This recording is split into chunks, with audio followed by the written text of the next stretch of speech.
Hello friends, welcome to knowledge word. આજના વિડીયોમાં જોવાના છે આપણે 15 મે 2025ના ડેલી કરંટ અફેર, જેમાં આજના દિવસના ખૂબ જ અગત્યના પ્રશ્નો અને સાથે સાથે તેને રિલેટેડ ટોપિક વિશે પણ ચર્ચા કરીશું. તો શરૂઆત કરીએ આજના વિડીયોની.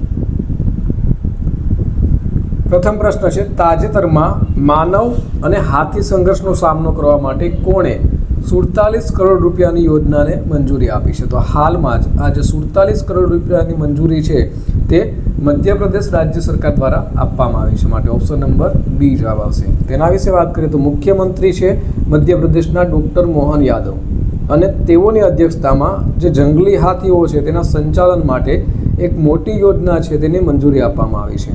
અને આ જે યોજના છે તે 47 કરોડ 11 લાખ રૂપિયાથી વધુની યોજના છે. અને આ યોજનામાં હાથીઓનું રક્ષણ, દેખરેખ અને તેમના રહેઠાણોનો વિકાસ છે તે સામેલ છે. ત્યાર પછી જોઈએ, તાજેતરમાં કયા દેશે $1.4 બિલિયન રાષ્ટ્રીય ખાદ્ય સુરક્ષા યોજના શરૂ કરી છે? તો આ જે ખાદ્ય સુરક્ષા યોજના છે તે ઇઝરાયલ દ્વારા શરૂ કરવામાં આવી છે. માટે ઓપ્શન નંબર એ આવશે. તેના વિશે વાત કરીએ તો ઇઝરાયલે તેનો રાષ્ટ્રીય ખાદ્ય સુરક્ષા યોજના 2050 છે તે રજૂ કર્યો છે. અને તેનો ઉદ્દેશ્ય શું છે? તો કે આબોહવા, કુદરતી જોખમો, મજૂરોની અછત અને આયાત પર નિર્ભરતાને પહોંચી વળવા માટેની આ જે યોજના છે. નેક્સ્ટ જોઈએ, તાજેતરમાં 78મો કાન્સ ફિલ્મ ફેસ્ટિવલ ક્યાં શરૂ થયો છે? તો આ જે ફિલ્મ ફેસ્ટિવલ છે તે ફ્રાન્સ ખાતે શરૂ થયો છે. માટે ઓપ્શન નંબર બી આવશે.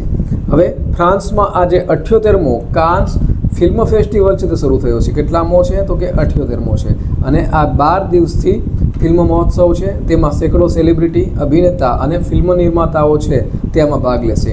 અને આ વર્ષની તેની થીમ છે પ્રકાશ, સુંદરતા અને ક્રિયા.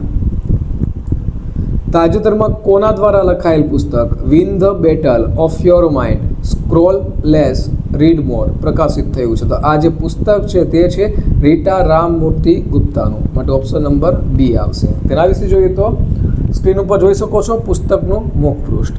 તો આ જે છે પુસ્તક તે રીટા રામમૂર્તિ ગુપ્તાનું પુસ્તક છે, win the battle of your mind. અને સ્ક્રોલલેસ રીડ મોરનું ક્રોસવર્ડ જુહુ મુંબઈ ખાતે તેનું વિમોચન છે તે કરવામાં આવ્યું છે. ક્યાં વિમોચન થયું છે? તો તેનું વિમોચન છે તે મુંબઈ ખાતે થયું છે. ત્યાર પછી જોઈએ, તાજેતરમાં સુસાન લે કયા દેશના પ્રથમ મહિલા વિપક્ષી નેતા બન્યા છે? તો તેઓ જે સુસાન લે છે તેઓ ઓસ્ટ્રેલિયાના પ્રથમ મહિલા વિપક્ષી નેતા બન્યા છે. માટે ઓપ્શન નંબર સી આવશે. હવે સ્ક્રીન ઉપર જોઈ શકો છો, આ છે સુસાન લે અને તેઓ લિબરલ પાર્ટીના છે. અને તેઓને પ્રથમ મહિલા વિપક્ષી નેતા છે તેઓ ઓસ્ટ્રેલિયાના બન્યા છે. અને 80 વર્ષના ઇતિહાસમાં ફેડરલ પાર્ટીનું નેતૃત્વ કરનાર પ્રથમ મહિલા છે તેઓ બન્યા છે. તાજેતરમાં આંતરરાષ્ટ્રીય વનસ્પતિ આરોગ્ય દિવસ ક્યારે ઉજવવામાં આવે છે? તો દર વર્ષે 12 મેના રોજ આ દિવસ ઉજવાય છે. માટે ઓપ્શન નંબર ડી આવશે. તેના વિશે વાત કરીએ તો 12 મેના રોજ જે આંતરરાષ્ટ્રીય વનસ્પતિ એટલે કે છોડ આરોગ્ય દિવસ છે તે ઉજવાય છે, જેથી વનસ્પતિનું આરોગ્યનું રક્ષણ કરવાથી ભૂખમરો દૂર થાય, ગરીબી ઓછી થાય અને જૈવ વિવિધતા અને પર્યાવરણનું રક્ષણ થાય અને આર્થિક વિકાસને વેગ મળે તે અંગે વૈશ્વિક જાગૃતિ લાવવાનું છે. નેક્સ્ટ જોઈએ તો તાજેતરમાં તીરંદાજી વર્લ્ડ કપ 2025માં સ્ટેજ 2માં ભારતે કેટલા મેડલ જીત્યા છે? તો ભારત દ્વારા તેમાં કુલ 7 મેડલ જીતવામાં આવ્યા છે. માટે ઓપ્શન નંબર ડી આવશે. તેની વાત કરીએ તો તીરંદાજી વર્લ્ડ કપ સ્ટેજ 2 છે તેમાં ભારત દ્વારા કુલ 7 મેડલ છે તે જીતવામાં આવ્યા છે, જેમાં 2 ગોલ્ડ મેડલ, 1 સિલ્વર અને 4 બ્રોન્ઝ મેડલ છે તેનો સમાવેશ થાય છે. તાજેતરમાં અમેરિકાએ કયા દેશ સાથે 142 બિલિયનનો સંરક્ષણ કરાર કર્યો છે? તો હાલમાં જ આ જે કરાર છે તે અમેરિકા અને સાઉદી અરેબિયા વચ્ચે થયો છે. માટે ઓપ્શન નંબર સી આવશે. તેના વિશે વાત કરીએ તો આ છે રાષ્ટ્રપતિ ડોનાલ્ડ ટ્રમ્પ અમેરિકાના, અને તેઓએ જે રિયાદની મુલાકાત દરમિયાન અમેરિકા અને સાઉદી અરેબિયા વચ્ચે $142 બિલિયન સંરક્ષણ સોદા પર હસ્તાક્ષર છે તે કર્યા છે. અને આ જે છે તે અત્યાર સુધીનો મોટો સંરક્ષણ સોદો ગણાવ્યો છે. અને જે બંને દેશો વચ્ચે લશ્કરી અને વ્યૂહાત્મક સહયોગને વધુ ગાઢ બનાવે છે. ત્યાર પછી જોઈએ, તાજેતરમાં સમાચારમાં રહેલું ભોરામદેવ વન્યજીવન અભયારણ્ય કયા રાજ્યમાં આવેલું છે? તો આ જે અભયારણ્ય છે તે છત્તીસગઢ રાજ્યમાં આવેલું છે. માટે ઓપ્શન નંબર સી આવશે. તેના વિશે વાત કરીએ તો ભોરમદેવ વન્યજીવ અભયારણ્ય તે છત્તીસગઢ રાજ્યના કવરધા જિલ્લામાં આવેલું છે. અને છત્તીસગઢના ખજુરાહો તરીકે આ જે છે બોરમદેવ તે પ્રખ્યાત છે. ત્યાર પછી જોઈએ તો તાજેતરમાં સુબન્ના અયપ્પનનું નિધન થયું છે. તેઓ કોણ હતા?